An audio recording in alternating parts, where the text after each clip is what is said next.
This is Jim Cornette. You're listening to InYourHeadOnline.com, and you made the right choice. Welcome to In Your Head Wrestling Radio, on the internet icon, the pride of the Pilgrims, handsome Jackie Jones.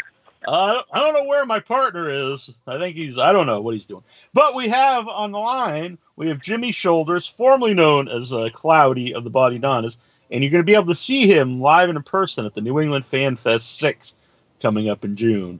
How's it going? Going good. How you doing there, little brother? I'm very good. Very good. It's cool to have you here. Outstanding. Thanks. Nice to be here, man. Nice to be here. Yeah. Have you ever been to the New England Fan Fest before? No, sir, I haven't. I was supposed to a couple years back, but my father was ill, and I had to go down and take care of them. And yeah, it's all right. He's good, man. He's good. 92 years old, 3 wars. He's plugging along. You know what I mean? Oh, very good. Yeah. Mm-hmm. My grandmother turns 94 in June, actually, around the same time as the Fan Fest. Well, that's outstanding, man. Mm-hmm. 94, awesome. And she is a big wrestling fan. No way. Who's her favorite? Well, her favorite back in the day was Sting and Lex Luger. She really liked those guys. She liked all wrestling. And current, I think she likes AJ Styles. She usually likes the real good guys. I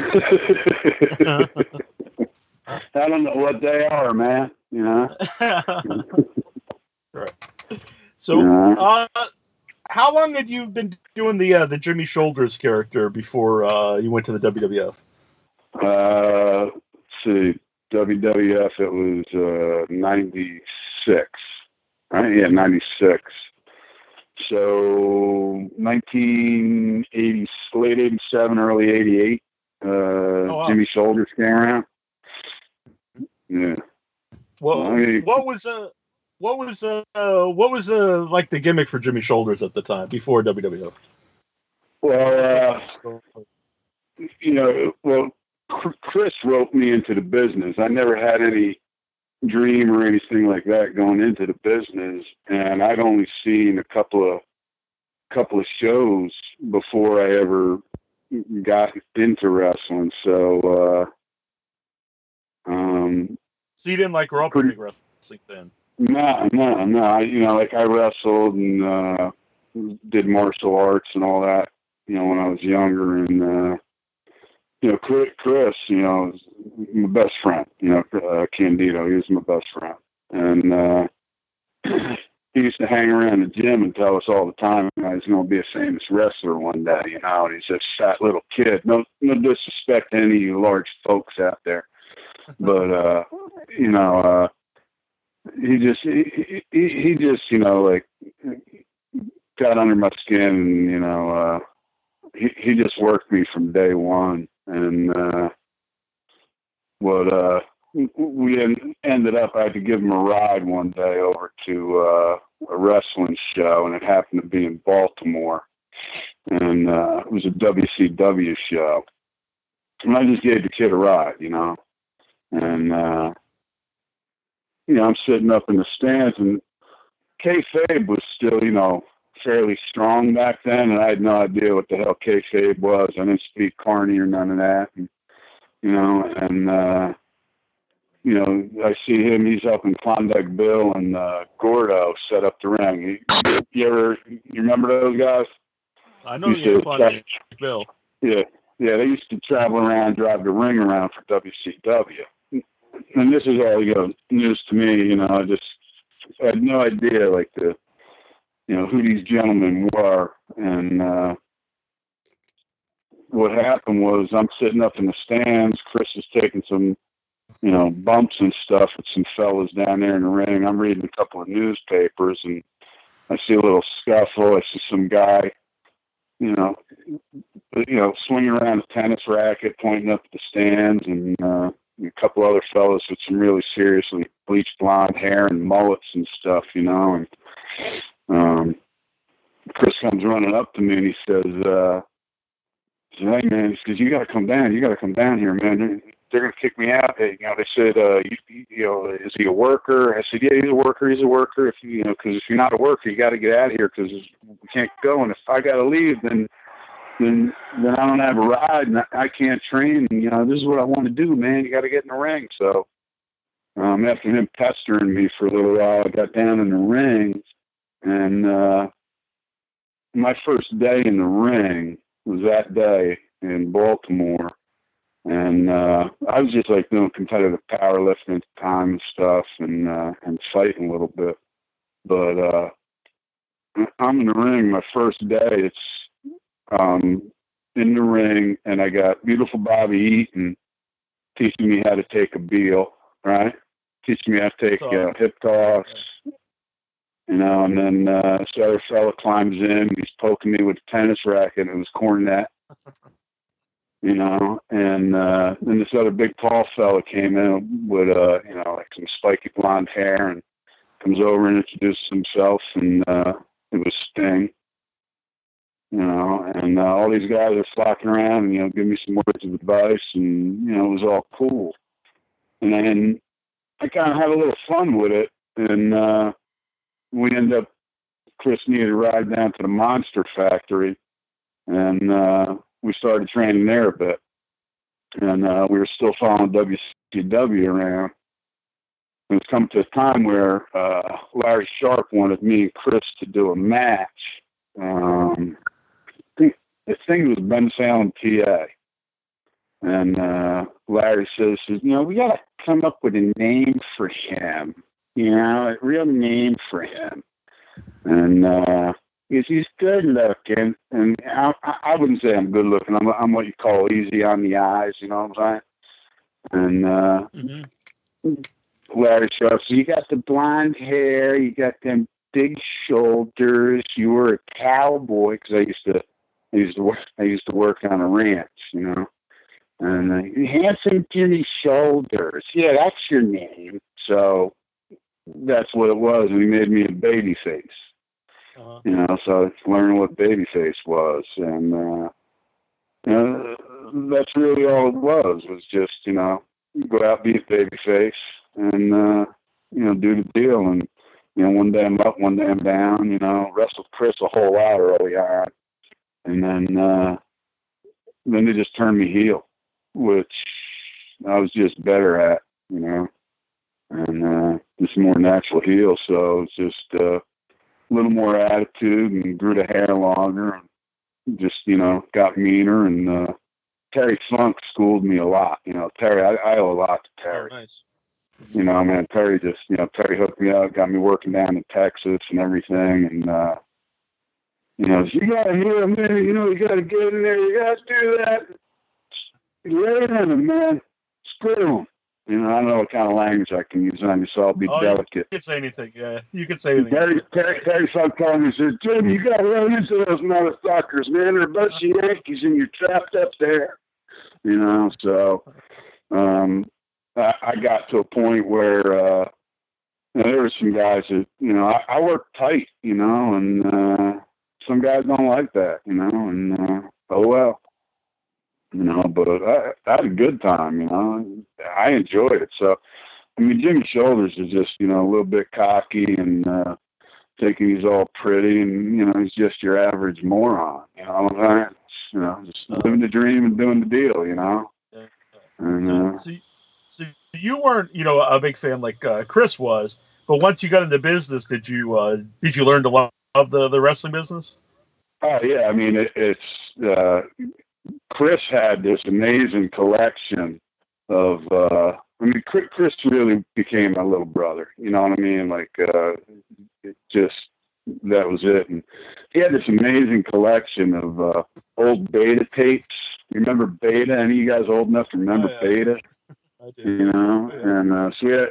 And his brother Johnny, you know, little brother Johnny there, he still has the Beta tape. So if we still have the whole collection, you know, and, but he had, you know, Bobby Eaton's big thing to me that first day down in the arena in Baltimore was, well, you got to watch them tapes. You got to watch them tapes, get in the ring and watch them tapes, man. I can't tell you enough. Watch them tapes, you know, and Bobby Eaton's just a sweetheart. You know, and I was really fortunate with the people, and you know, the name game, right? You know, when you drive, you know, Oh, you say one. they say like the rest. Yeah, so you start out, Adrian Street, and then the next guy comes, you use the first letter of the last name as the first letter and first name in the next one, so you just keep going on, so Adrian Street, you go Stan Hansen, and you play these games, so it's something to do when you're driving to keep awake. Chris and I we drove out to Vegas a couple times for $25 a night. Wow. Yeah, so I was, living the dream, man. Yeah.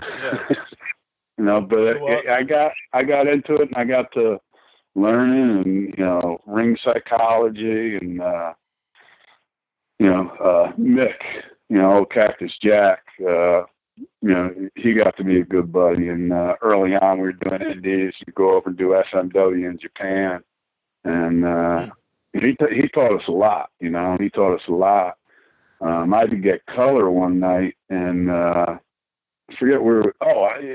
Me and Chris were working, and his grandfather Chuck was managing him, and had to get color. And Mick said to me, "Oh, Jimmy, you're handsome, Jimmy Shoulders. You can't scar your head up. You don't want to look like me." So Mick taught me how to, make cut my gimmick up so that I get color without scarring up my head. I'm like, he was just, this is how you get it, man. Here you go. This is how you get the juice. Boom, boom, boom. Take a few ass. It was just great. And just brought it. So yeah, learning about it was something. When did Sunny come around? Tammy Sytch. When did she come around when you were with Chris? You really want to go there? Yeah. I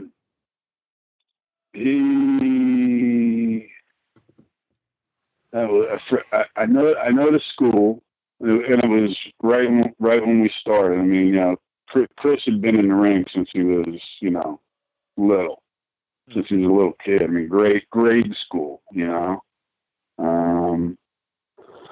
was a senior in high school at RBC, and she went to some school up in Old Bridge.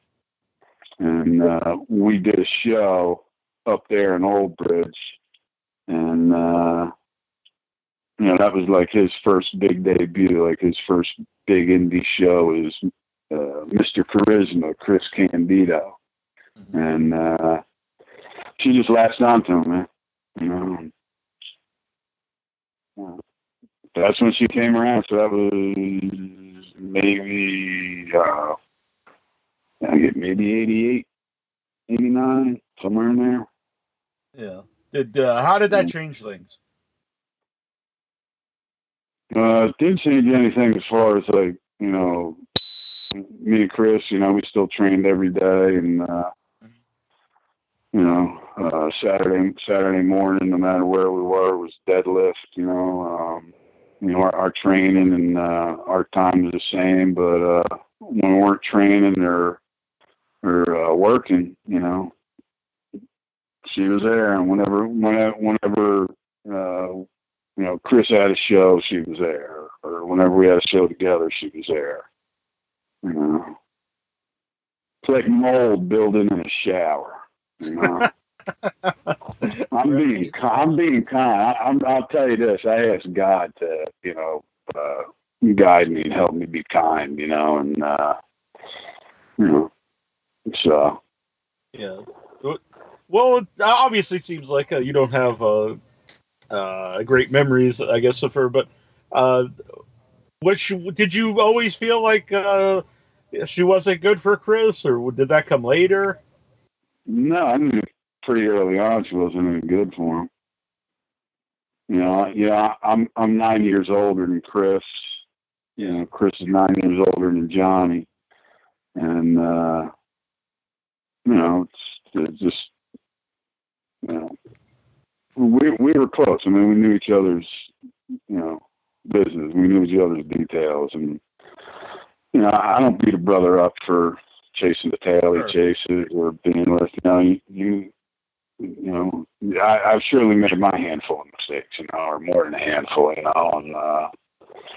and so choices made, and I always stood by them, and I don't have a problem, promoters wouldn't be around very long if they'd short them, and because I'd go talk to promoters and tell them you got to pay the kid, I don't give a shit what you do to me, but you got to pay the kid, But she, she wanted to be famous, and she wanted to be around fame, and anybody who knew Chris early on knew that he was going to make it. You know what I mean? He just had the heart, he had the drive. It's all he did. He ate, dreamt, and did wrestling. That was it. He was good at it. He was real good at it. Yeah. So, how did the Kloudi idea come about? Was it because of your connection with Chris? Yeah, well, with Chris and Tom, because I was close, with Chris and Tom, and I already knew a lot of the boys down south and everything, and from working down there, and and Chris, and Chris and I used to, kid around. Like, we never wanted to work for WWF. We always wanted to work for WCW because that just seemed like the better wrestling deal. And WWF was just too campy, It was just, too, it's like, like the glam rock of the wrestling business back in the day. But we used to kid around and say, like, hey, I'll paint my ass blue and dance around like a gorilla in the ring if that's what gets me a job. I had just, I got back from, I was working down in Puerto Rico, and was doing a deal for Savio. Okay. Yeah, so I was working down there with Savio, Fidel Sierra, kid. He was a good kid. I liked him too. Buck Quartermain, Buck? Yeah, I remember him. Yeah, he's a good kid, man. I liked him. He got bloody for me. He was all right. But me and Fidel, yeah, we had a great time down there. But I was working. I had come back from there. An old lady picked me up from the airport and back at my place, and Chris is already up there, doing the deal, the Bodydonnas with Tom and what's her face? Damn, I can't remember her name. Or Babylon, that was it. And so he called me up, and I was going to catch up on the tapes, because I, recorded some stuff while I was down in Puerto Rico, and just catch up on what was going on. And Chris calls me up, and he's either in an airport in LA or in San Francisco, and calls me up and he says, hey brother, you remember when you said you'd paint your ass blue and jump around the ring like a gorilla? And I said, yeah. He says, well, it ain't that bad. And I said, okay. So now I'm going to give you the shoot on this. All right? This is the shoot on this deal. I said, all right. He goes, Vince wants you in the office on Thursday morning. Going to sign you. You're going to be managing me and Tom because Tammy left and she went over to Penis Godwin and Phineas and to Godwin boy, Phineas and Henry. Yeah, we always called them Penis. We always called Steve. Steve also always called him Snow Cone. But it was just everybody just ribbed everybody, and he says, you're gonna manage us, and then you're gonna break out And when Tammy goes to where she's ending up, and I can't tell you where she's ending up right now, but you'll find out, come pay-per-view. You know, we'll, or Monday night, whatever it was. And says you're going to end up she's going to have a whole stable of wrestlers, and you're going to be, over there healing with her. And I'm like, all right, good deal. Now, you notice I made no mention in this conversation about Kloudi. Right. Uh-huh. So I get up there. I go up and pick Chris up. We head up to old Stanford there, the office.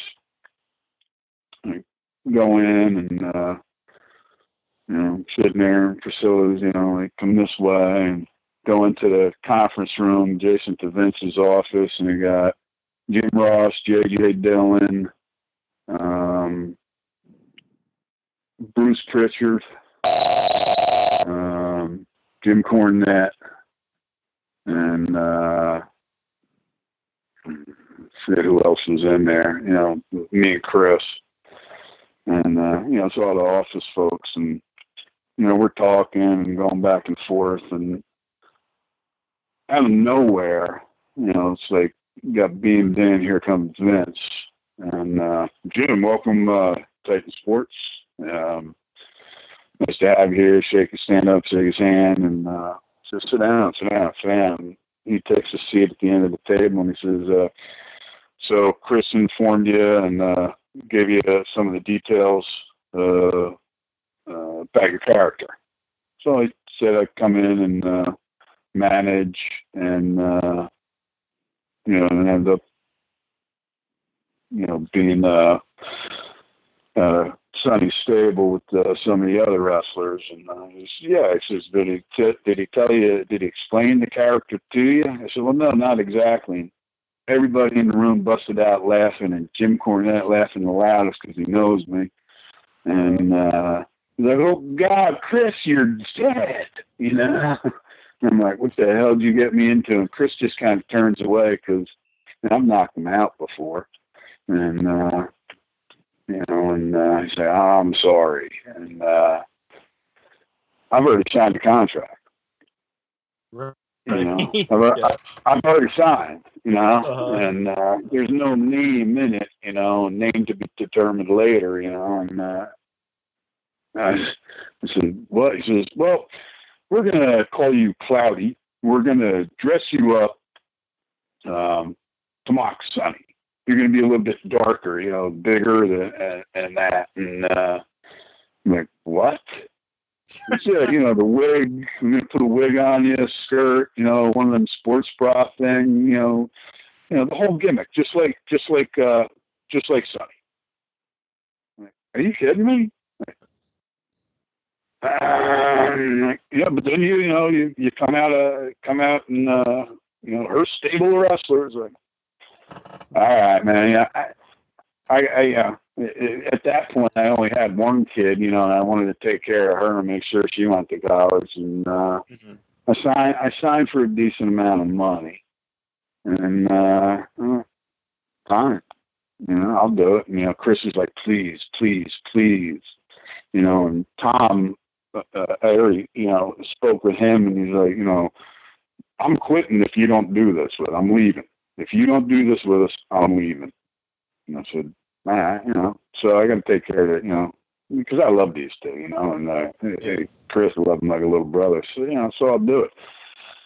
So, the rib was on me, and, there I am, top transgender athlete of the year, So, it's before it's time. Yeah. That gimmick would get over big time now, wouldn't it?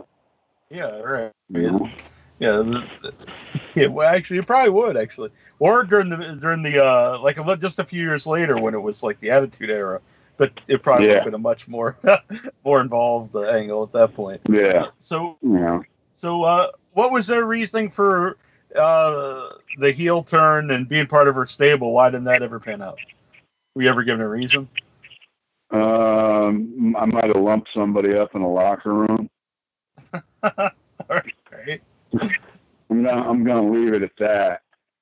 Uh-huh. I get to know you on a personal level. I'll tell you the deal, but I mean, the real deal was, like the absolute bottom line deal was Vince wanted Sonny and nobody else. And it was a way to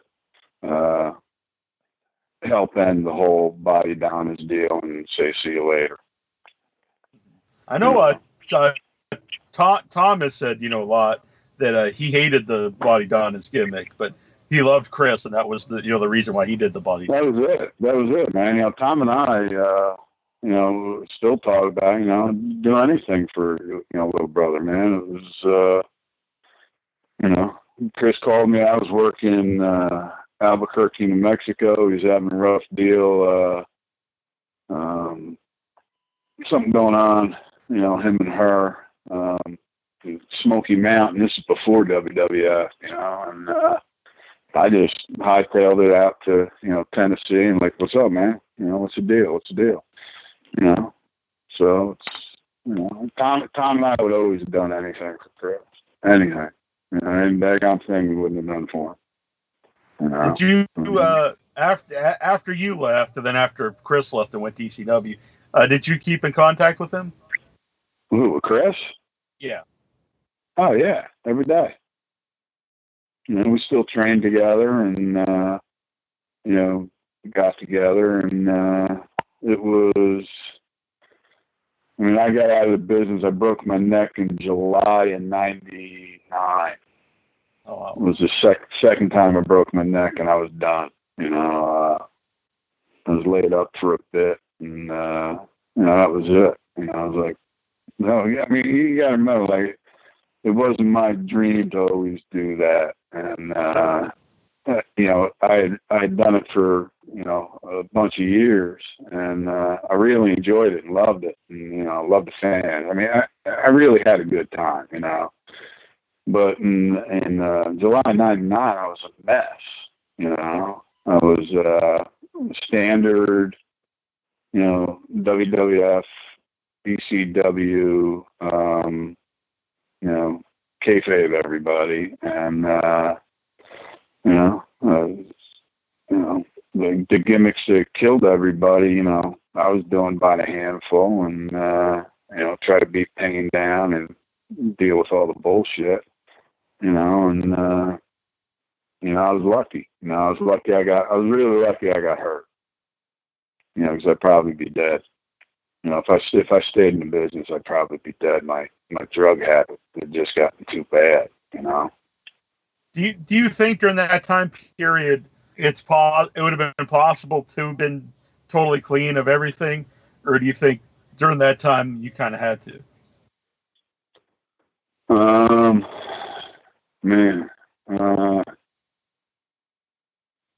I'm clean almost 17 years now, and I don't know if I could be. I don't know if I could have done that clean at the time, especially like going to, when I was over at ECW. Chetty and I had a good feud there for a bit, and I got to work with Tracy and the FBI and stuff like that, and work with him a bunch, and that was good and easy. But I'm out there, Paul's got me working with New Jack. New Jack just brings out waffle irons and toasters and shit. Like, you ain't coming out of the ring without taking something there, you know what I mean? So I don't know if I would have been able to do all that clean. And I don't think I could have put up with Vince in the office and all the nonsense up there and the heat, like I got no heat with Shawn or anybody anymore, except for what's her name, I'll always have heat there, but I don't have heat or hatred for anybody, and, but it was tough, there was a lot of egos and personalities up there, and I was just like, you gotta be kidding me, man. It's like, cause it's, there's no team in wrestling, you know what I mean? It's like you're on your own and everybody's out for themselves, and there's, a few guys that look out for one another, and you latch onto that. But being clean and doing that, I don't know, man. That'd be a tough deal. Yeah. You mentioned Shawn during that run in WWF at the time. Was the Clique an issue, and Shawn specifically? Yeah, there was heat there, you know. I'd have to hold Chris back, and Chris had to hold me back a whole lot because I would have got everybody fired. You know, I would have got me, Tom, a whole bunch of us guys, you know, like, you know, Smoky Mountain Boys and all that. I would have got everybody in trouble. So Chris would hold me back because there wasn't anybody up there I was really concerned with. You know, I had no ties to any of them, and you know, some of them crossed the line. And then, you know, that was my perception at the time.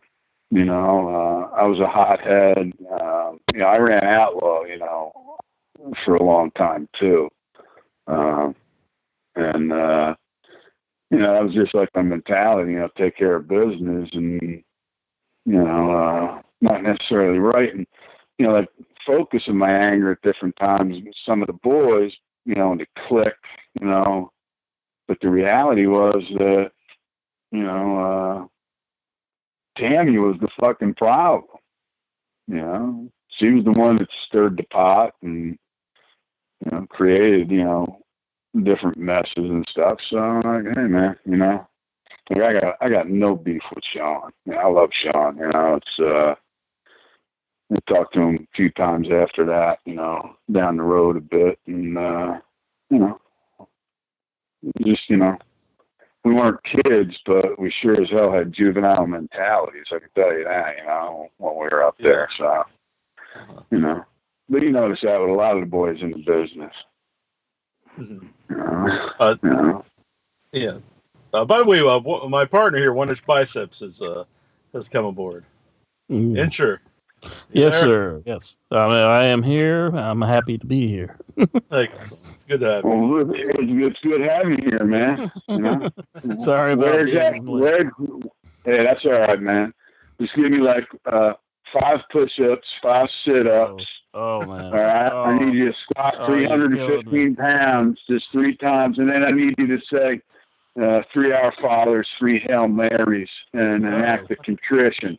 I figure you're up in Massachusetts, so you got to be a bunch of them there Catholics. You know. Well, oddly enough, Incher's actually in West Virginia, but he is the Catholic of the two. Daggone. Go Mountaineers. Go Mountaineers. There you go. I happen to be in the Marshall territory, so. You son of a bitch. Don't ever let us cross that line, man. I'm telling you, man. See, we got heat already here, man. You know what I'm saying? We got heat. Now, Joe Brown don't want me, like, meeting anybody and having heat right away, brother. Why you got to be like that? You know? Why you got to be like that? You know? Oh, man. I can hear you insulting me in your head. All right? You know? And it hurts, man. It hurts me here. You see where I'm touching? No, up a little higher. Up a little higher. I'm just a little worried I might get stuffed in the locker like that other dude. You heard about that? Yeah, I heard that one. Yeah. Shit happens, man. You know, I mean, I don't mean nothing bad by it. You know, I don't mean nothing bad. I'm not a bad guy, you know, but sometimes bad things happen to good people. You know, Terry Funk taught me that. Terry, sometimes bad things happen to good people, so fuck them. Let's go to Waffle House. All right, so, you know. You always got to throw down in the Waffle House. You got to throw down in the Waffle House, man. Well, for one, their food's terrible and the service ain't so good. You know? Yeah. I agree with that. Yeah, and you're always getting served by Slow, Dixie, or Marge. Are they the only ones that work in Waffle House? Yeah, pretty much. It's just, it's just terrible. You know, it's terrible. You know, terrible. Yeah. Did I say it was terrible? It was. I heard it was very terrible. Terry Funk's definitely one of our favorite guests over on the show. Do you have a good road story with Terry Funk? Did you travel with him at all? Yeah. I'll tell you two funker stories. All right. All right. Excellent. Because I got a bunch, but I'm going to tell you two. All right. My first show, and it was Bensalem, Pennsylvania. It was actually my second show, but it was the first time Chris and I were working together as a, on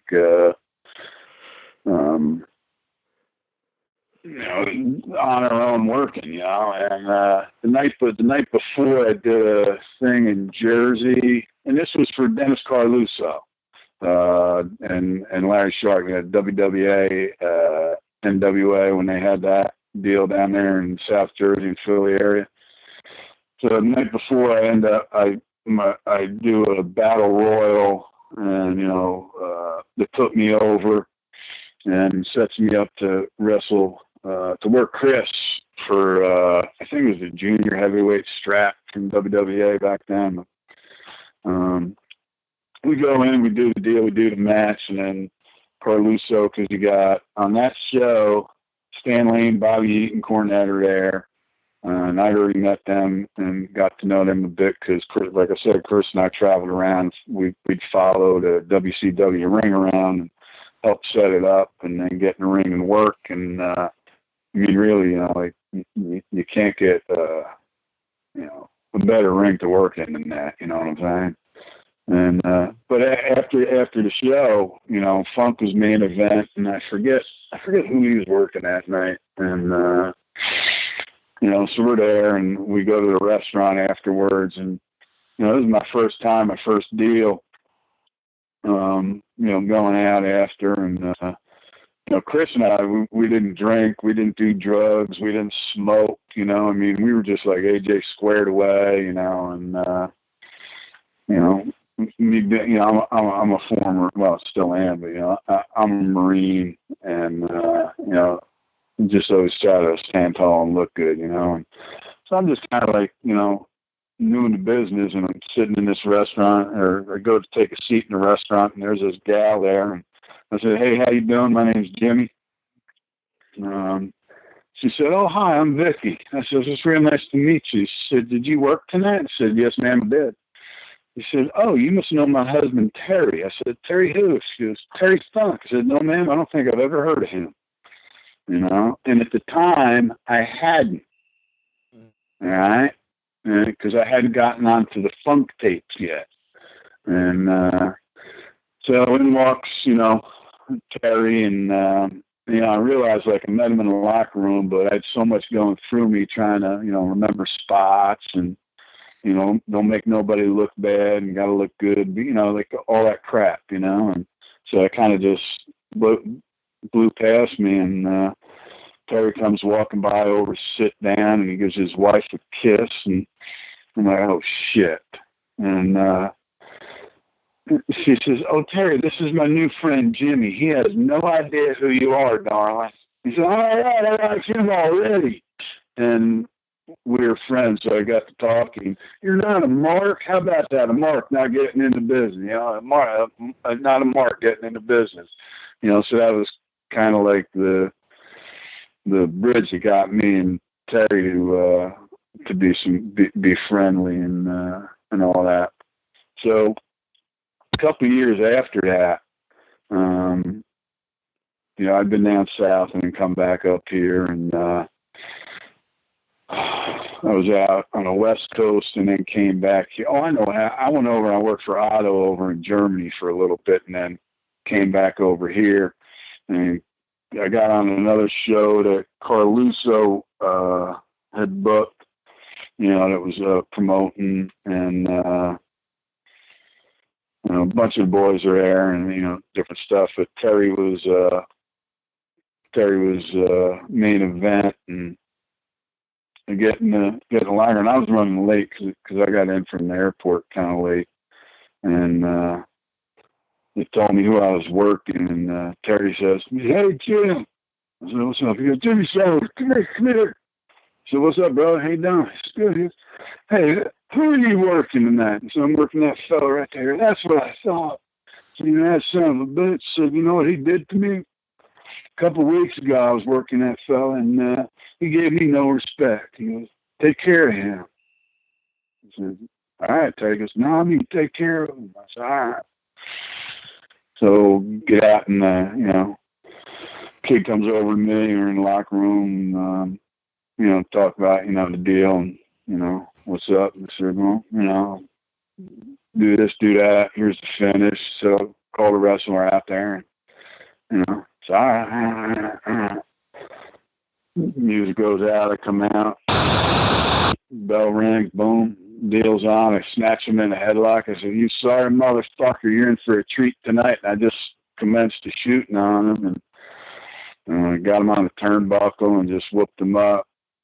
Flipped my finger open. Get my gaff out and cut his head up. And got the boy some color and put a couple moves on him. Pretty much choked him out, put him down. And,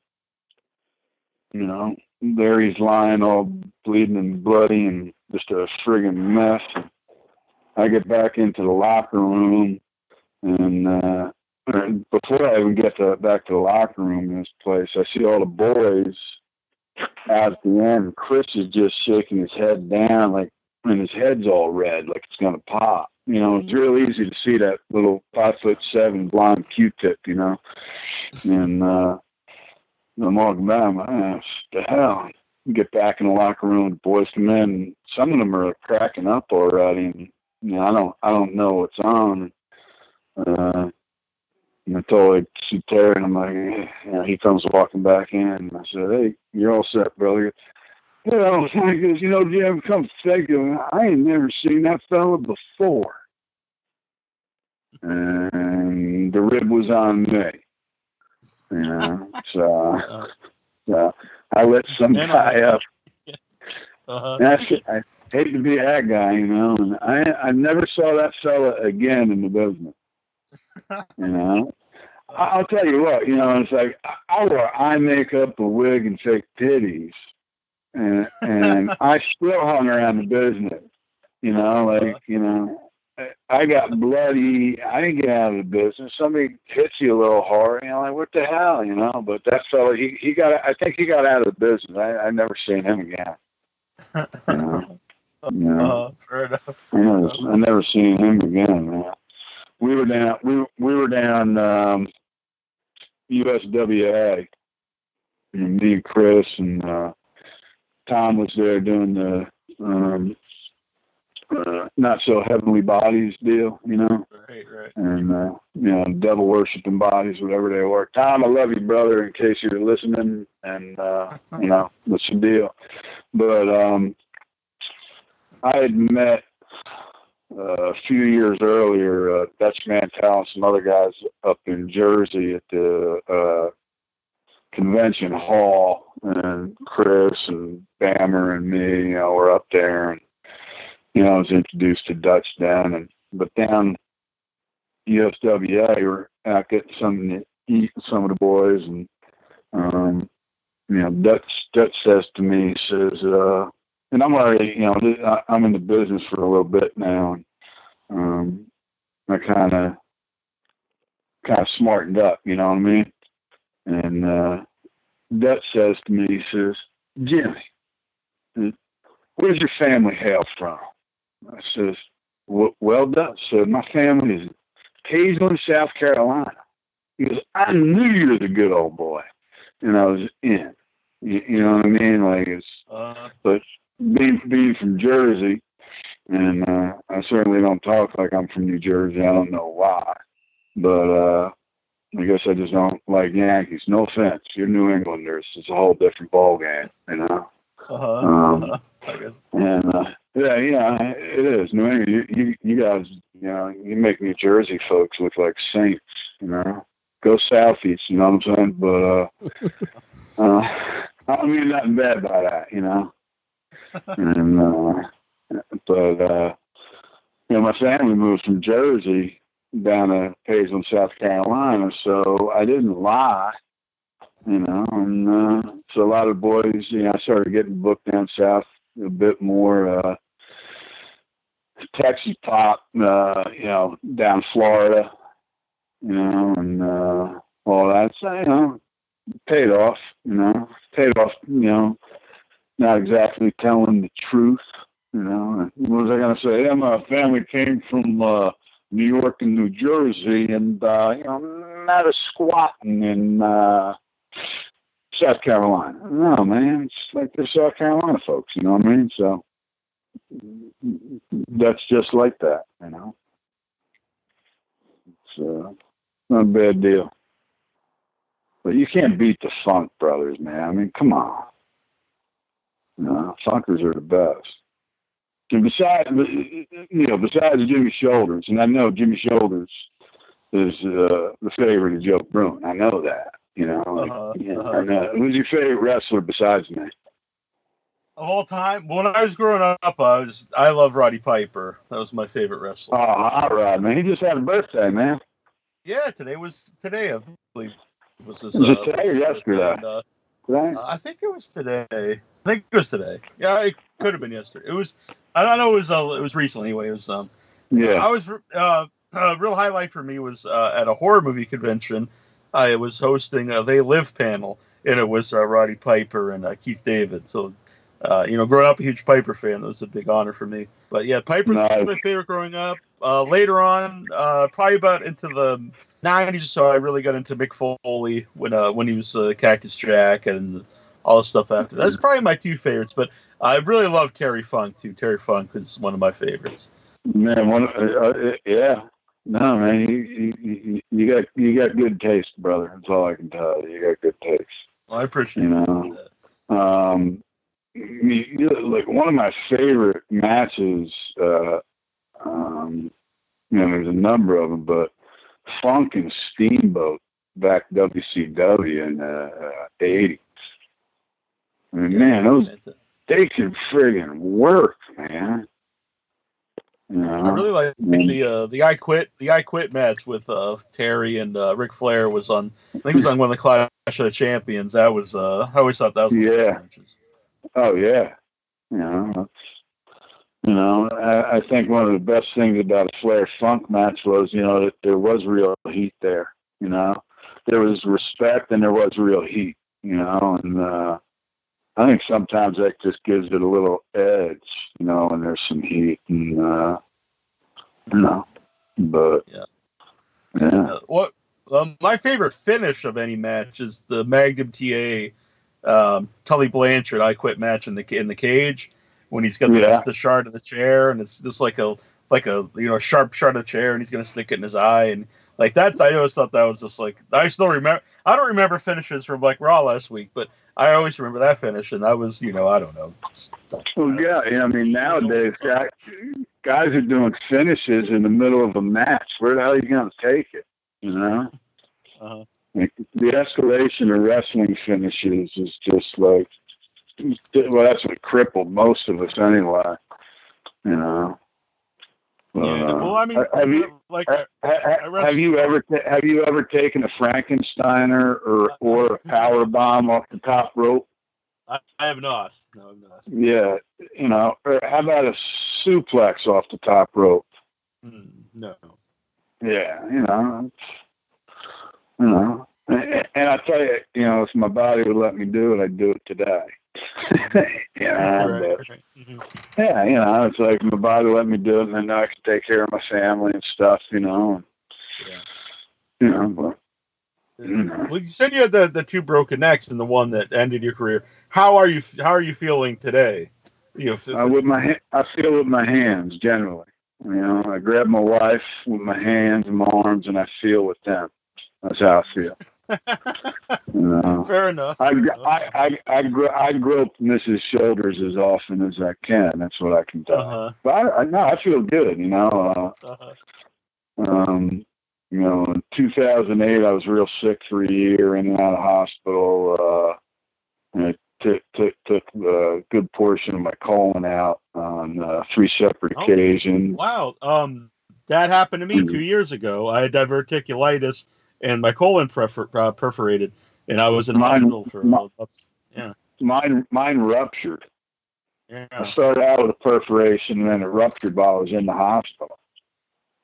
I had 5.5 months in the hospital. I was down to 152 pounds, and I was still the same size as, you know, same size as I was when I was at WWF or ECW, you know, 270 plus, you know, still lifting and training. The night before I got sick, I was in the gym, you know, doing seated militaries with 405, just banging them out for reps. And next day I went to work. You know, I'm a builder.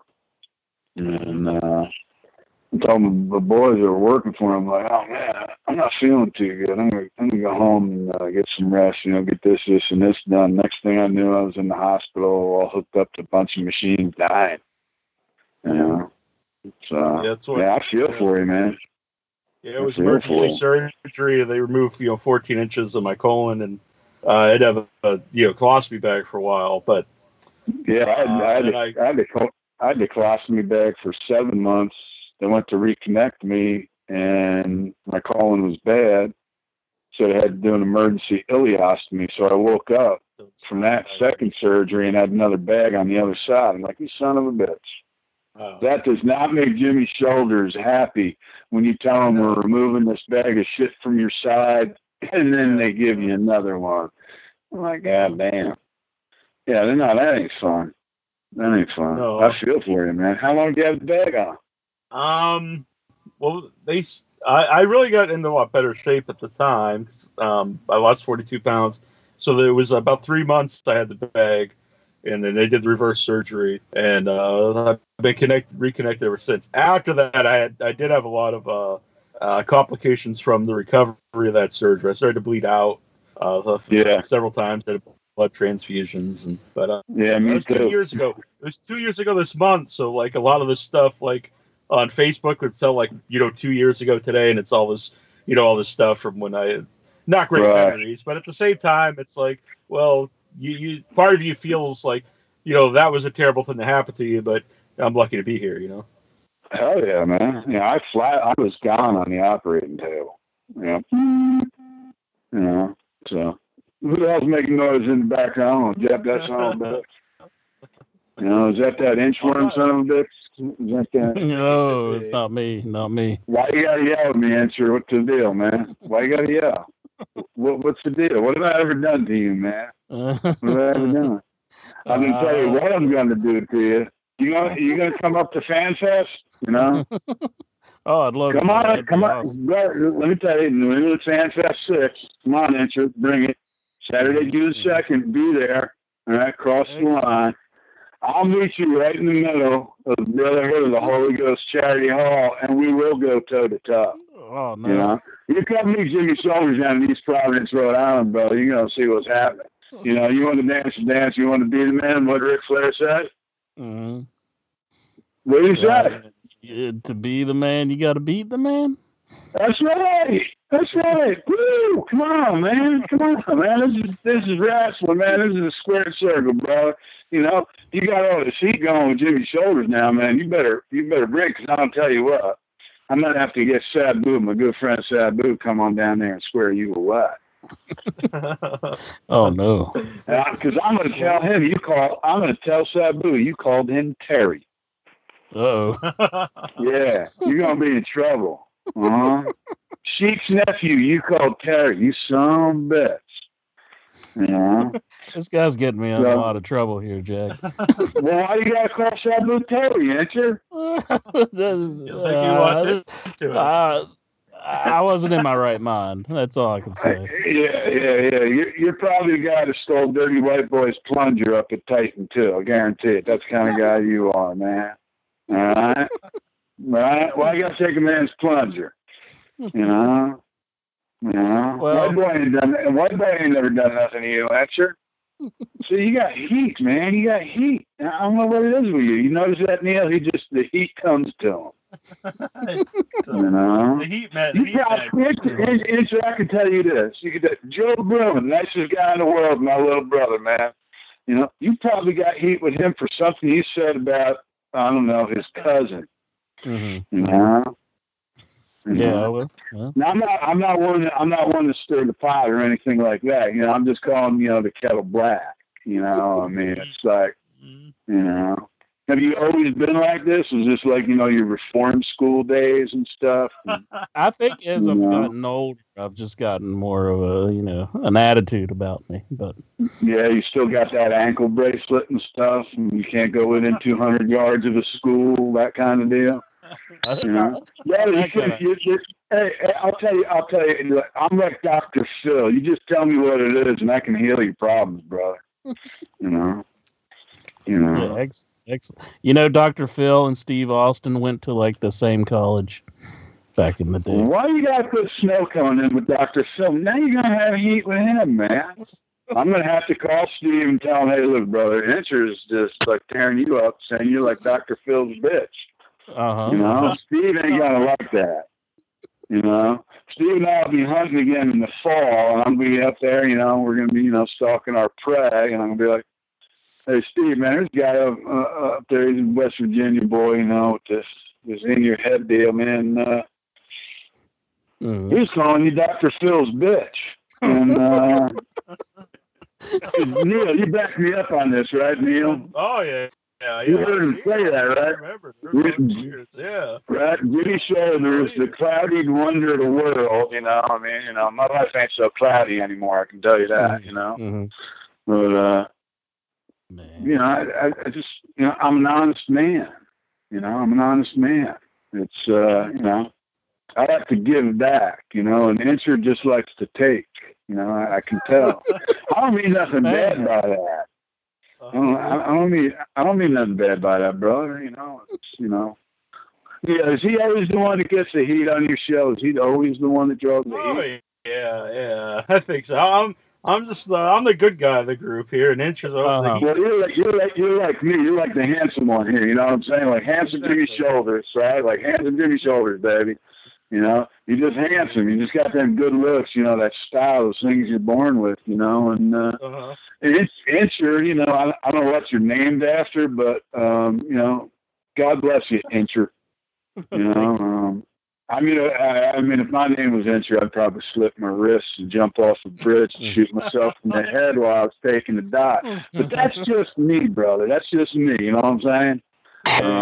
Please stop being named after Sonny. Neither am I. Neither am I.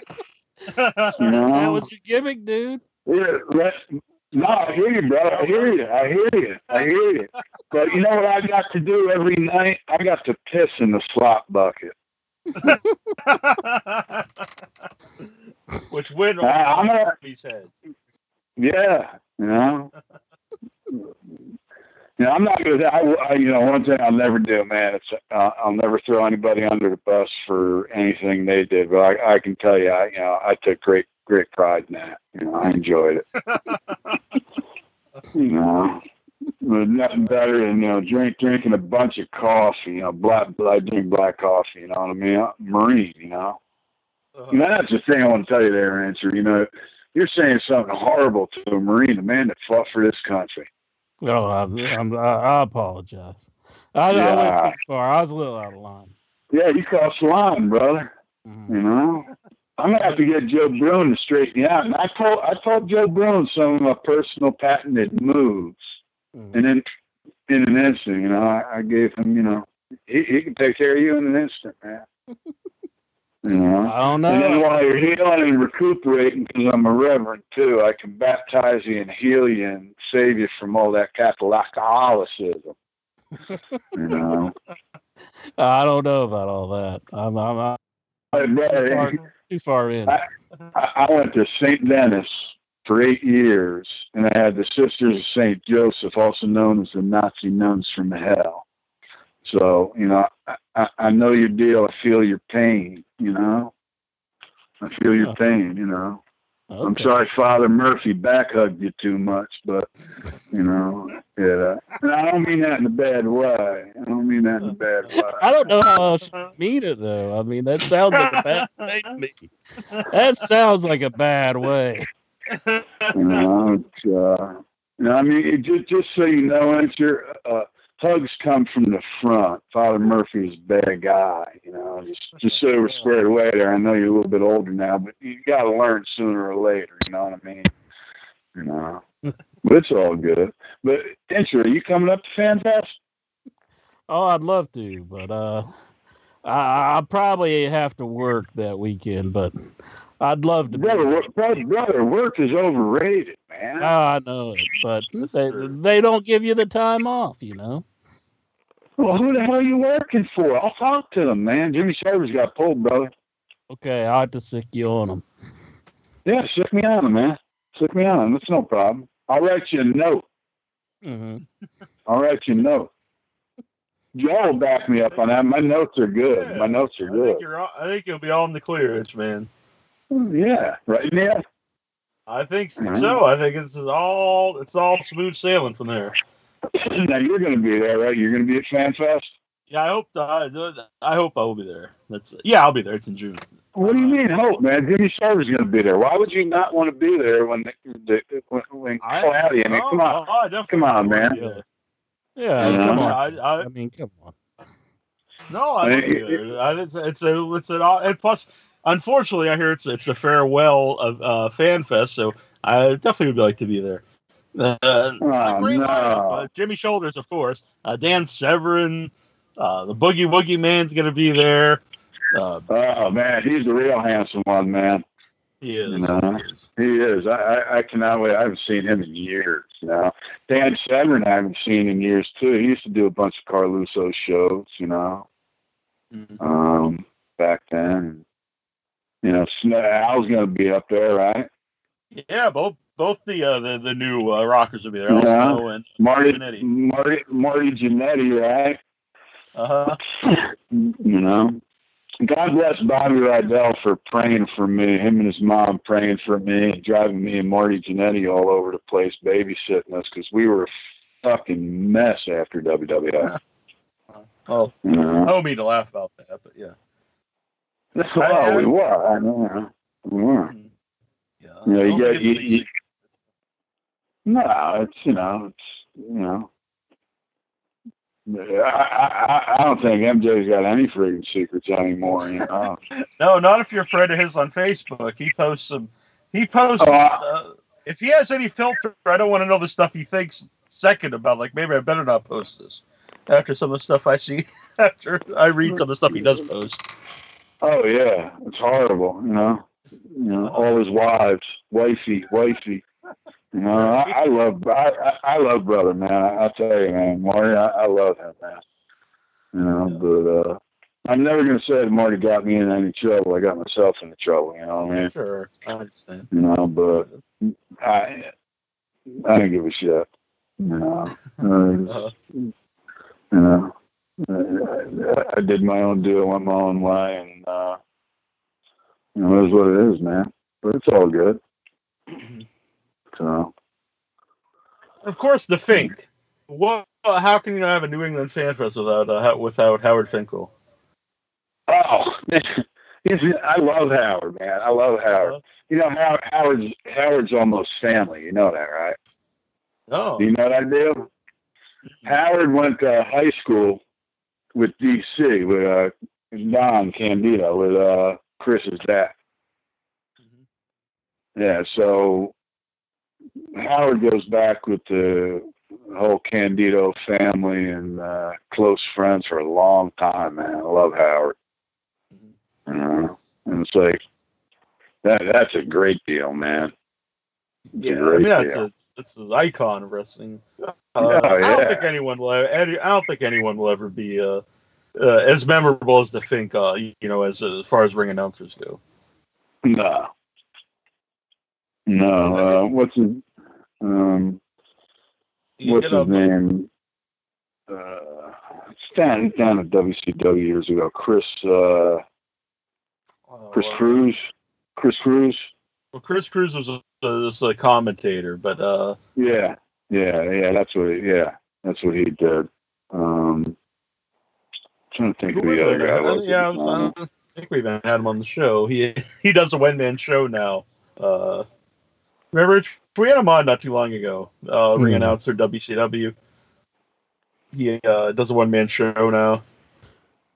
Oh, yeah. You got me on that one. And you're stumped? I'm stumped. I know who it is too. You know, I took a bunch of chair shots, canes, toasters, waffle irons, and all that shit to the head. You know, yeah. But you know what I'm talking. You know what I'm talking about. Yeah, we'll add it in later. David Penzer, maybe.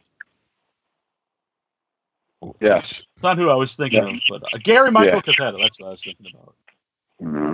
So. But, you got Mario Mancini, just a couple of guys. Mario Mancini will be there. Always fun talking to him on the show. And the Duke of Dorchester, Pete Doherty, who was it was a fan, one of my favorites when I was growing up. When I used to get the Boston Garden shows on NESN, New England Sports Network. Yeah. And he was on there. And honestly, he was like an enhancement guy, but there was something about him that I always really enjoyed. No, he's a nice guy, man. Yeah. I'm trying to remember. I think it was one of Tony Rumble's show that we were up at, you know, that we were on. I think that's where I met him. He might remember better than me. I don't know. But, yeah. I still remember because they did a little angle. He did commentary for a little while, I think just on the Boston shows, maybe some other shows somewhere else. But it wasn't a long run. But he always said this line, and it was probably 30 years ago. But I always remember it because he was the bad guy, and they'd show the replays, and the heel would cheat or something, and he'd go, it was an optical illusion. I always thought that was just such a great line for the. It's perfect, man. It's perfect. You know, it's like, you know, like things like that. I miss things like that. You know, so I mean, Fan Fest is going to be fun for me to, you know, see some guys I really love. You know, and you know, get to spend some time with my boy Joe there. You know. Yeah, we're gonna have up on coming up here in a couple minutes, and I'll be there. And I look forward to meeting you. There's a lot Absolutely, brother. And anything I can ever do for you, Neil. You know, seriously, from my heart. You know, just give me a shout. You know, Joe's got my number and my information. Reach out. You know, anytime you want, brother. You know, and answer if anybody gives you my number, I suggest you lose it. I'm calling every day. You can call me every day, brother. You can call me every day. Oh man, it's Sytch. You know, my wife might kill you. I can tell you this: my wife's a Marine too, and my youngest daughter, she's going to boot camp at Paris Island. She's going to be a Marine, like, you know, mommy and daddy. She goes this summer, so we got a household of trained killers. Answer. You feel free to call. You know, you feel free to call. All right. And we'll stomp your ass back to Marshall in a mountaineer fashion. You know what I'm saying? And I don't mean nothing bad by that, brother. You know what I'm saying? I mean, I'm saying these things with love. I think you're threatening to kill me. I think you mean this badly. No, sir. I would never threaten you like that, you know. But if you mention that again, I'm gonna whip your hair. I'm gonna cut you up. I mean, you know, it's gonna be awful hard for you to breathe in that iron lung with my foot on your head. You know what I'm saying? It's tough. You know, it's like getting bogged down in the swamp. You know. You know, like Yul Brynner said in the Ten Commandments, so let it be written, so let it be done. You fuck with me one more time, you ain't you son of a bitch. You know what I'm saying? I hear you, sir. You know, in immortal words of Tracy Smothers, and I love Tracy, man. I'd take a bullet for Tracy. You know what I mean? And I'd take a large caliber for him. Okay. But in his immortal words, you know, like, what the fuck's your deal? You know, like, so, you know, brother, you know, nothing but love for you guys, man. I hope this was inspirational and, you know, good fun and good deal. And, you know, anything you ever need, anything you want, man, just give me a shout and all right, hook you up, man. And come on out to Fan Fest on Saturday, June 2nd, man. East Providence, Rhode Island. You know, and Neil, what is the website address that people can pre-purchase tickets on? You got that? Yeah, I got it here. It's at allaccessentertainment.com. And we'll have a link right on the website so you can click on it. It'll take you right there. Yeah, beautiful, man, beautiful. And it'd be great out there. It'd be a good time. And, Al Snow, the man, got kissed by Kloudi on that pay-per-view free-for-all, but, King of Ring out of Milwaukee, you never know what could happen. Yeah, so that you could recreate that. You could recreate that for a hell of a photo. Well, I don't know if my brother Al Snow, if brother and I really would ever want to recreate that. But it's just kind of funny every time we get together, see each other, or look at each other, kind of like, this ain't gonna happen, right? Yeah, thank God. All right, good deal. I want to, it's like, talking about, all us veterans of combat and conflict and that sort of thing, having flashbacks. I'd hate to see if brother had a flashback and just latched on to me. It'd be a terrible, terrible thing, And Incher, don't go getting no ideas. I can see your eyeballs rolling through the airwaves here, man. So you're going to have to go down to confession there on Saturday, and you're going to have to tell the priest you're having impure thoughts as Kloudi was talking to you all. And, I suggest you go take a cold shower. I suggest you look at a picture of Tammy now. That'll keep you from any lustful thing. I don't mean that in a bad. I really don't mean that in a bad way, And she's in jail, and I feel safe, and it's all good. Didn't know she was in jail. What happened there? Yeah, she was in jail up here. I'm back up in Jersey right now, and she was up in jail up here in this county, and she got extradited over back to Pennsylvania, and they're gonna be giving her some time. Dang. I just feel horrible. I can barely hold on. I'm besides myself. I'll tell you what, I'm verklempt. Talks amongst yourselves. Hold on. Oh, I feel bad. Oh, sweet Jesus, I feel it coming on, Lord. Oh, Lord, why have you so burdened this injured man with this cumbersome load of ugliness? Sweet Jesus, heal him now. So I just prayed for you, brother. I just prayed for you. Oh, well, thank you. No problem, man. Can you see that rush of healing power get on? Mm-hmm. No. Yeah, it's overrunning me right now. I'm gonna tell you, Chris's last rib on me. You want to hear his last rib on me? Oh yeah, definitely. Mm-hmm. So after I got out of the business, I got clean. I'm out of the business in '99. I got clean. Wrestlers were kind of slow. I don't know if all of them will admit to it, but a vast majority of us are really just slow, and don't get the first warning, the second warning, the third. A lot of us die, and I've lost a lot of good friends, to drugs, alcohol, everything, and just in the business alone, regardless. People I love outside the business too, but I got clean in 2001, and because as I got clean and stayed clean, over the next couple of years, because I was a Marine and wrote a little outlaw there for a while, and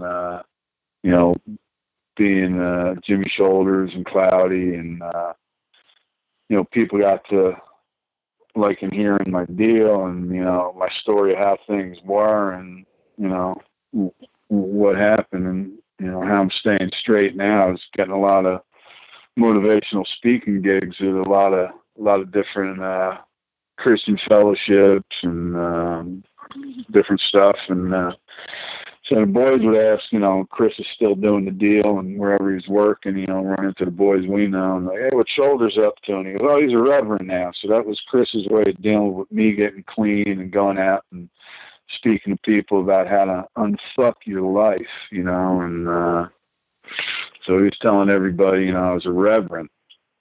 And when Chris passed away, when I lost him, first thing I ever had to do was give his eulogy. And, you know, I just loved him to death. But at his funeral, and this is the rib, you know, the boy, even Al, you know, Al got there, you know, Double J and, you know, Billy Gunn and a bunch of the other boys, and even Terry, were all calling me Reverend. And I pulled Tom aside, and what the fuck they calling me Reverend for? He goes, oh, Chris told me, oh, you know, you found God and you're preaching now. So, you know, so then it became Reverend Jimmy Shoulders. You know, that was Chris's final rib on me. You know what I mean? Like, you dress me up as a woman and kill my career, and then you tell everybody I'm a preacher. So it was funny, man. Yeah, I love little brother, and I love that he got me. You know what I mean? So, awesome. But yeah, so yeah, I'll be talking to you guys again. Yeah, definitely. We'll definitely have you back. Join us next week. Yeah, man. Jimmy Shoulders return. No, but we'll have you back on the show. It was an awesome time here, and the time flew by. We said a half hour, and it's been like almost an hour and a half, I think. Well, you know what it is, Neil? It's like I feel like I'm part of your family, and like with Incher being from West Virginia, I feel like, you know, part of that family likes to touch you in inappropriate places and inappropriate times, and you know, likes the feel of a man's breath on the back of their neck. But I don't mean that in a bad way. You know what I mean? You know? I understand. If I say something indelicate, brother, you know, just let me know. I'm going to ignore you letting me know, but you let me know. You know, it's okay to let someone know. And you know, one of the nicest ways to know that you're loved is to be ignored. Exactly. That's a good way to put it, I think. Mm-hmm. Yeah, you know, like, you know, yeah, you know. I mean, at least that's what I find out, you know. Mm-hmm. Yeah. Yeah. So, you know, I know this. My children ignore me all the time, so I must be loved. You know, I got 4 kids, and I think one of them will talk to me one day, and then, you know, 3 weeks will go by. But yeah, Fan Fest, baby. Let's do the deal. Let's live the dream. New England Fan Fest 6, Saturday, June 2nd, right, Neil? It is. East Providence, Rhode Island, allaccess.com. That's with 2 X's. Entertainment, allaccessentertainment.com. And well, the website right up on our website, so you can click on. If you can't spell, you can just click right on the link, and it'll bring you right there. Ah, man, beautiful deal. And Neil, Incher, my brother Joe Bruin, thanks for having me on. Semper Fi, God bless you guys. And just always remember, when you're out there, thank a veteran, thank a cop, thank those people who take care of our freedoms each and every day. All right? Yep, appreciate you very much coming on. It's been great. You got it, bro. You got it. God bless you guys. I'll talk to you soon. Bye-bye. Bye. This is Dr. Tom Prichard saying listen to InYourHeadOnline.com for all the latest, the greatest, and superstars that you want to hear.